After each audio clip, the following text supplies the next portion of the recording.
지구상에는 수천 년의 역사가 켜켜이 쌓여있는 도시들이 있습니다. 로마의 지하에는 고대 제국의 흔적이, 런던 아래에는 중세의 비밀들이 숨겨져 있죠. 그런데 이런 곳들보다도 더 놀라운 지하 세계를 품고 있는 곳이 있습니다. 바로 멕시코 시티입니다. 오늘 우리는 이 거대한 도시의 발밑에 숨겨진 놀라운 이야기들을 찾아 떠나는 여정을 시작하려고 합니다.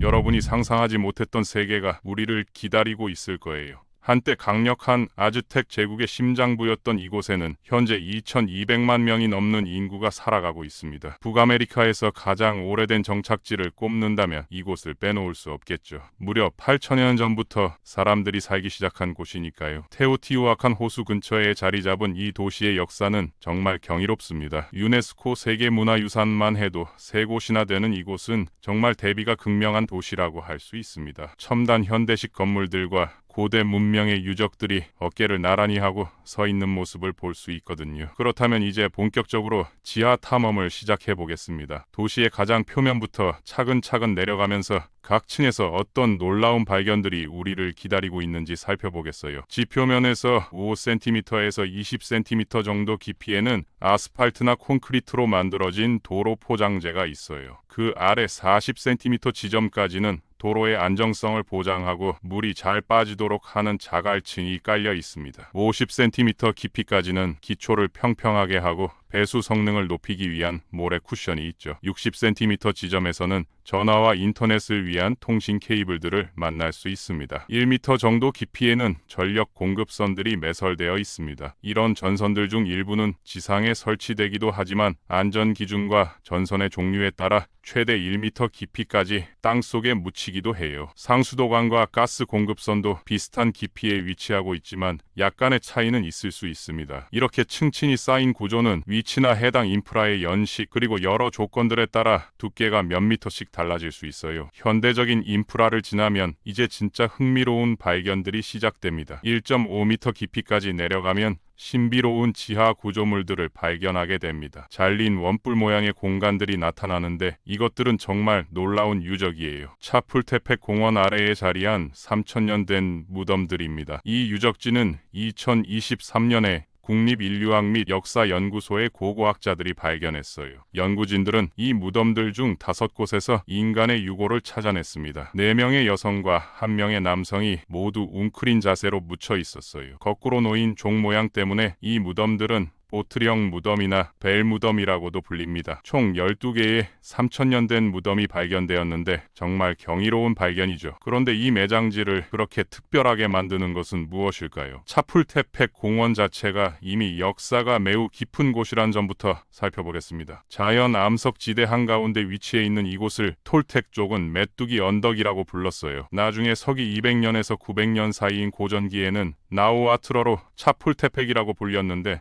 이것도 메뚜기 언덕이라는 뜻입니다. 같은 의미이지만 언어가 바뀐 것이죠. 이름의 지속성이 이 지역의 중요성을 보여줍니다. 이 지역에는 테오티후아칸 문화가 거주했고 그 후에는 아스카포살코와 메이카족의 타네크 사람들이 살았어요. 메이카족이 계곡을 장악했을 때 아즈텍인들이 이곳에 정착하게 됩니다. 문명의 교체가 계속 이어진 것이죠. 멕시코의 언덕들은 신성한 곳으로 여겨져서 통치자들의 유해를 매장하는 장소로 사용되곤 했습니다. 나중에 이 언덕은 스페인이 1785년에 식민지 총독의 여름 별장인 차풀테펙 성을 건설한 곳이 되었어요. 그런데 이 매장지를 독특하게 만드는 것은 기원전 2500년에서 서기 250년까지 지속된 선고전기 시대로 거슬러 올라간다는 점입니다. 그렇게 격동적인 역사적 시기들을 거쳤는데도 어떻게 그렇게 오랫동안 온전하게 보존될 수 있었을까요? 사실 화산 폭발이 이 지역 사회를 덮쳤을 때 여기에 살던 사람들을 상상해 볼 수 있어요. 시틀레 화산이 폭발하고 페드리갈 때 산 안헬이 형성되기 전에 말이에요. 자연재해가 역설적으로 유적 보존에 도움이 된 경우입니다. 발굴 코디네이터인 마리아 데 로우르데스 로페스 카마초는 이것이 환상적이라고 말했습니다. 다시 말해 화산재가 이곳을 담요처럼 덮어서 고대 무덤들을 보존하는 보호막을 만들어낸 것 같다는 거예요. 마지막 주요 시틀레 분화는 서기 245년에서 315년 사이에 발생했으며 마리아 로페스 카마초에 따르면 현재 틀랄판 지구에 있는 중요한 고고학 유적지인 쿠일로를 파괴했다고 합니다. 파괴와 보존이 동시에 일어난 것이죠. 이러한 무덤들의 발견은 기원전 2500년에서 400년 사이의 초기 및 중기 선고전기 시대에 현재 멕시코시티 서쪽 지역에 대규모 정착지가 존재했음을 보여줍니다. 우리가 생각했던 것보다 훨씬 이른 시기부터 문명이 번영했던 것이에요. 또한 이것은 현재 멕시코시티 서부가 차지하고 있는 지역에서 가장 초기 농업 정착지의 건축물이 발견된 첫 번째 사례예요. 해발 2416m의 고도에서도 발견되었다는 점이 특히 주목할 만합니다. 높은 고도에서의 고대 농업 활동을 증명하는 중요한 증거죠. 고고학팀은 동서축을 따라 배치된 직사각형 석재 용기에서 3개의 매장지를 발견했어요. 무덤 형태의 차이로 인해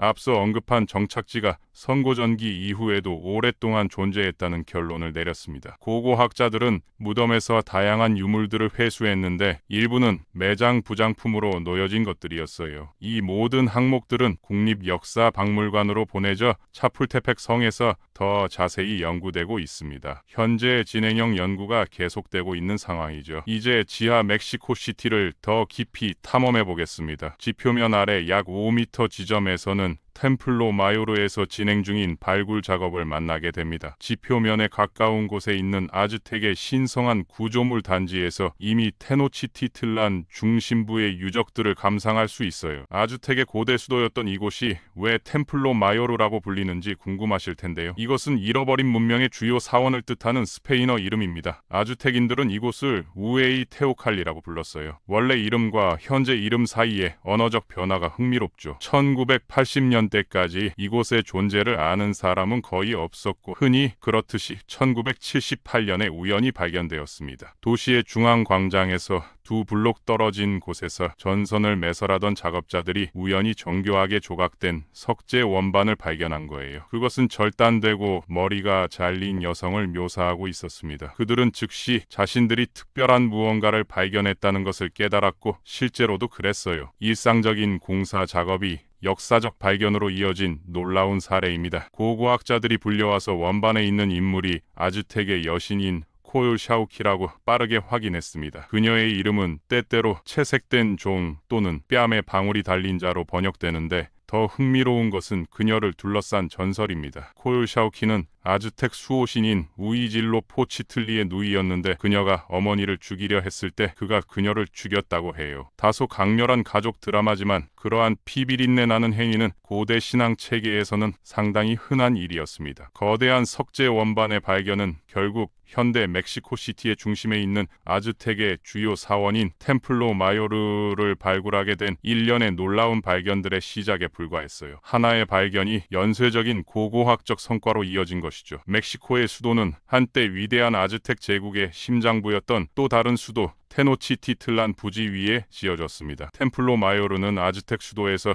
중심적인 신성한 장소를 차지했으며 전쟁의 신인 우이질로 포치틀리와 비의 신인 틀랄록에게 바쳐진 쌍둥이 사원으로 꾸며졌어요. 그것은 아즈텍 종교의 중심지였고 사실상 이 민족에게는 우주의 중심이었습니다. 또한 국가의식, 대관식 그리고 수많은 인간 제사가 행해진 장소이기도 했어요. 이러한 제사의 피는 사원이 바쳐진 두 위대한 신을 기르고 달래는 것으로 믿어졌습니다. 템플로 마요르는 1427년부터 1440년까지 이츠 코아틀의 통치 기간 동안 처음 지어졌어요. 이 사원은 그의 후계자 몬테수마 1세에 의해 처음으로 확장되었고 이후 1486년부터 1502년까지 아우이츠오틀의 통치 기간 동안 더욱 확장되었습니다. 이들과 다른 통치자들은 이웃 지역들의 자원과 노동력을 조공으로 사용하여 전임자들보다 더 인상적인 사원을 건설했어요. 건설 장소는 테노치카족의 첫 정착민들이 우이질로 포치틀리를 기리기 위해 지은 원래 신전의 위치였기 때문에 매우 신중하게 선택되었습니다. 수년에 걸쳐 사원은 오래된 층 위에 새로운 층이 추가되면서 점점 커졌어요. 이 층들은 아즈텍 문명의 절정기에 재물과 보물들을 풍부하게 묻기 위해 사용되었습니다. 마치 러시아 마트료시카 인형처럼 안에 또 다른 사원이 있는 구조였던 것이죠. 템플로 마요르는 각 면이 365m인 대규모 지역의 중심부에 있는 가장 중요한 구조물이었습니다. 이 부지는 최대 카른 엔게의 다른 구조물들을 수용할 수 있었지만 템플로 마요르는 의심할 여지 없이 가장 높았고 도시의 건축적 조화를 주도했어요. 사원 자체는 높이가 60m인 피라미드였습니다. 서쪽에 4개의 층계와 2개의 계단이 꼭대기로 이어지는 피라미드는 동서축을 따라 정렬되어 있어서 계단 꼭대기에 서면 동쪽을 향해 춘분의 세로산을 볼 수 있었어요. 천문학적 정렬은 아즈텍 건축의 중요한 특징이었습니다. 1970년대 후반부터 멕시코시티의 발굴은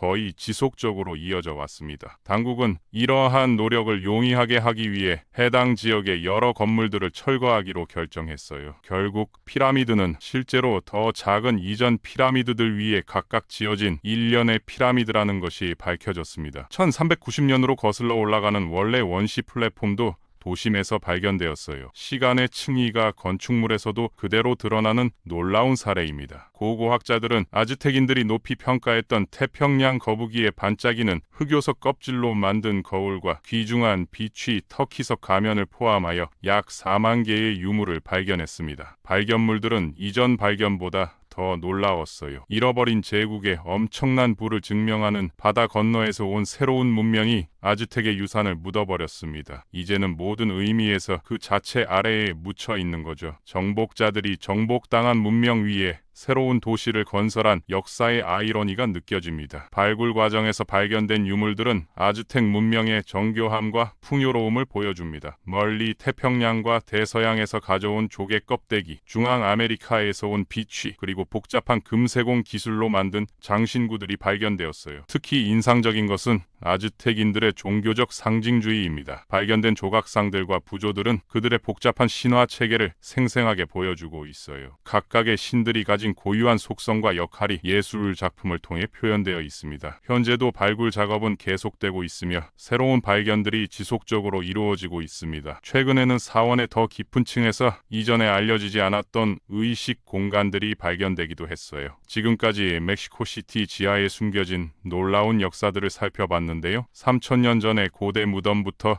아즈텍 제국의 신성한 사원까지 이 도시의 발밑에는 정말 상상을 초월하는 문명의 흔적들이 켜켜이 쌓여 있습니다. 각각의 발견은 우리에게 과거 문명들의 삶과 죽음, 믿음과 권력에 대해 새로운 통찰을 제공합니다. 앞으로도 더 많은 비밀들이 발굴되기를 기다리고 있을 것 같아요. 멕시코시티의 지하는 여전히 우리가 탐험해야 할 미지의 세계입니다.